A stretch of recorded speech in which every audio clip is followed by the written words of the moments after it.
Cette année, le constructeur allemand profite du salon Rétromobile pour fêter un anniversaire ô combien important, puisqu'il s'agit des 50 ans de sa berline compacte iconique, la Volkswagen Golf.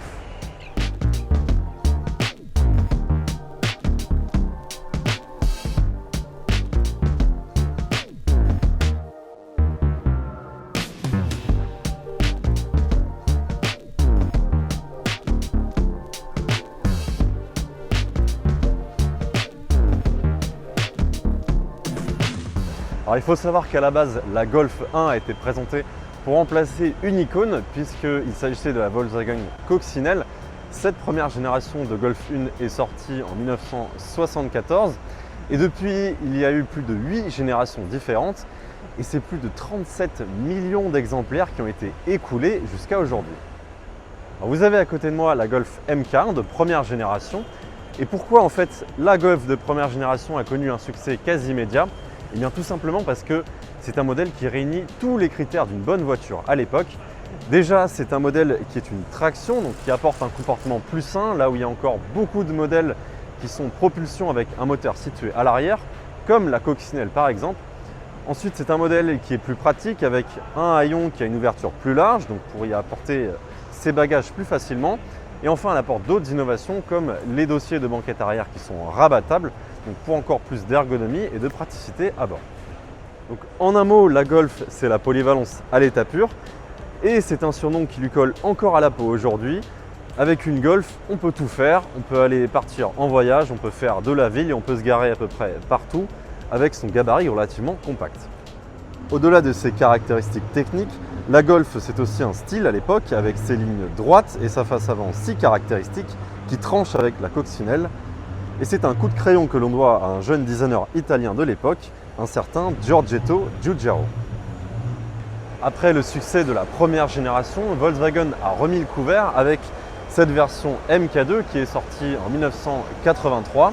Alors c'est vraiment une évolution en douceur, on reste sur un style assez identique, assez cubique, mais en revanche on gagne en fiabilité et surtout en habitabilité avec une voiture qui est plus spacieuse, qui est plus grande, avec donc un espace plus confortable à bord. Alors on se souvient en 1975 de la première déclinaison sportive de la Golf de première génération, la fameuse GTI, avec son moteur 1,6 litre de 110 chevaux qui avait fait la réputation à l'époque. Et cette seconde génération a évidemment perpétué la tradition des petites sportives, avec aussi une version GTI apparue en 1985 qui développait 112 chevaux. Et en 1985, il y a une version encore plus puissante, la GTI 16S pour 16 soupapes, qui elle développe plus de 139 chevaux. A noter que cette deuxième génération, c'est aussi l'apparition d'innovations technologiques majeures, comme le freinage ABS ou encore la direction assistée. En 1991, la Golf de troisième génération fait son apparition et opère une véritable rupture avec les deux générations précédentes. On a aussi un coup de crayon qui évolue avec par exemple de nouveaux feux à l'avant, mais aussi une carrosserie encore plus arrondie que les deux précédentes. Et toutes ces évolutions nous amènent également à plus de confort à l'intérieur, mais aussi encore plus de place. Sur le plan technique, on note l'arrivée d'airbags frontaux et d'un régulateur de vitesse, élément assez rare pour l'époque. A noter que c'est aussi la première Golf à sortir en version break SW. Cette troisième génération, c'est aussi l'apparition de la Golf VR6 avec, comme son nom l'indique, 6 cylindres pour une puissance de 174 chevaux. Avec la Golf de quatrième génération, on s'approche vraiment des années 2000 avec ces feux si caractéristiques vraiment en forme ovale et cette bouille un peu plus ronde. Alors moi personnellement, c'est une génération qui m'a particulièrement marqué vu mon âge. Alors outre les évolutions de style, c'est vraiment côté technique que cette Golf de quatrième génération va apporter les évolutions majeures. Et ça se passe au niveau de la qualité d'assemblage avec pour la première fois des soudures laser qui vont apporter une qualité d'assemblage plus robuste pour de meilleurs résultats par exemple au crash test. Côté technique, avec cette quatrième génération, on note l'apparition d'un ESC. Et sinon, à bord, on note l'apparition du GPS, d'un écran couleur et pour la première fois d'une boîte 6 vitesses. Côté sportivité, c'est la génération qui sera marquée par la version radicale R32 avec le V6 de 241 chevaux. Dans l'automobile, toutes les marques ont des modèles légèrement décriés. Chez Porsche par exemple, c'est la 911 type 996 qui avait reçu pas mal de critiques, avec par exemple son moteur à refroidissement à eau mais aussi ses phares spécifiques qui étaient moins appréciés de la part des puristes. Avec les générations de Golf, c'est la 5e version qui a ce statut de mal aimé. Alors pourquoi elle était un petit peu moins à la mode à l'époque? Eh bien parce que les puristes tout simplement ont considéré qu'elle était légèrement surcotée par rapport à ce qu'elle proposait et surtout par rapport au succès de la 4e génération. Elle avait une qualité de fabrication qui était légèrement en retrait par rapport à la génération précédente. Alors malgré cette réputation, ça reste une Golf qui est toujours aussi pratique, confortable et polyvalente. Elle évolue dans tous les domaines.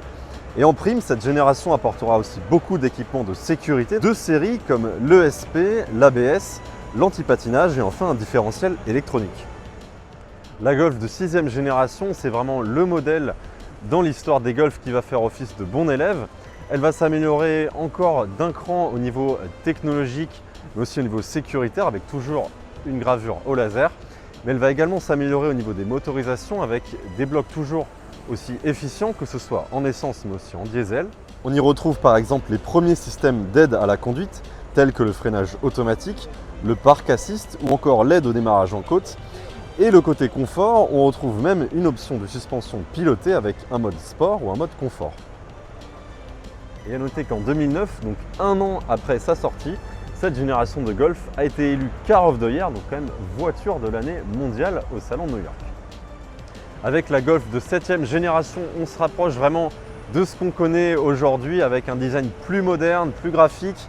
Souvenez-vous, elle a été présentée en 2012 et elle apportait vraiment ce style plus moderne avec des optiques légèrement plus affinées et des feux à LED.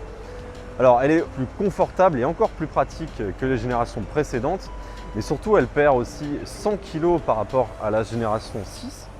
À l'intérieur, c'est vraiment un bond en avant avec un intérieur plus moderne. On retrouve le Virtual Cockpit avec les premiers compteurs 100% digitaux.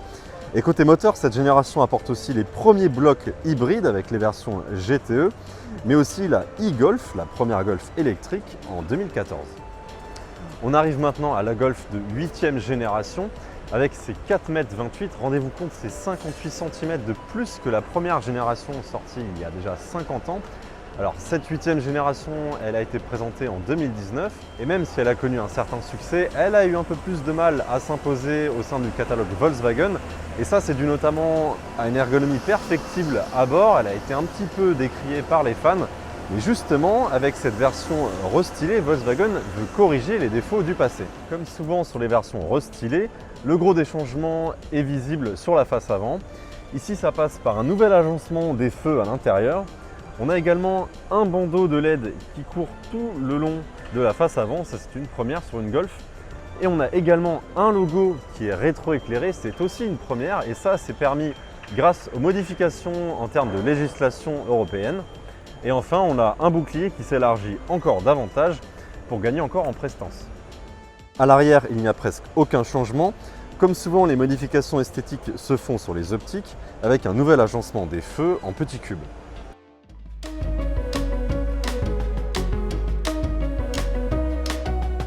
Alors, qu'est-ce qui change au premier regard dans cette Golf 8 restylée? Eh bien, il y a une chose qui fait plaisir, c'est le retour des boutons physiques sur le volant.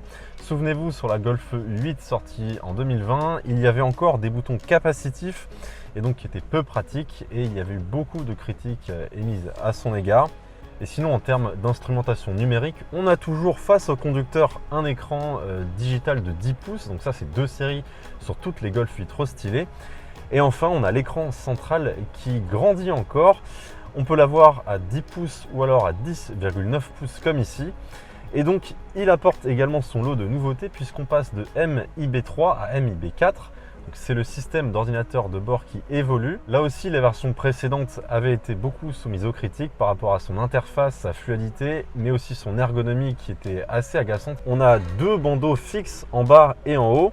Alors en haut, on peut y ajouter des raccourcis personnalisables et surtout, on a un bouton qui permet à chaque fois de revenir sur l'écran principal. On a les commandes de climatisation qui sont sur un bandeau fixe, ça ne bouge pas. En revanche, on retrouve toujours ce bandeau avec les touches semi-tactiles pour y gérer le volume mais aussi la climatisation. Mais l'avantage, c'est que cette fois-ci, il est rétroéclairé, donc c'est bien pratique pour la conduite de nuit. Si cela ne se voit pas du premier coup d'œil, l'autre grande nouveauté de cette Golf 8 restylée se passe du côté technique. La berline compacte évolue et adopte l'architecture Evo de la plateforme MQB.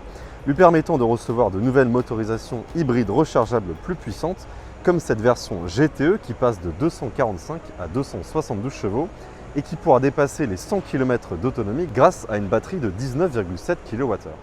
Voilà, j'espère que cette vidéo découverte sur le stand Volkswagen à Rétromobile 2024 vous a plu. N'hésitez pas à nous dire en commentaire quel modèle de la Golf vous a le plus marqué. Et quant à nous, on se dit à très bientôt sur la chaîne autoplus.fr. Ciao!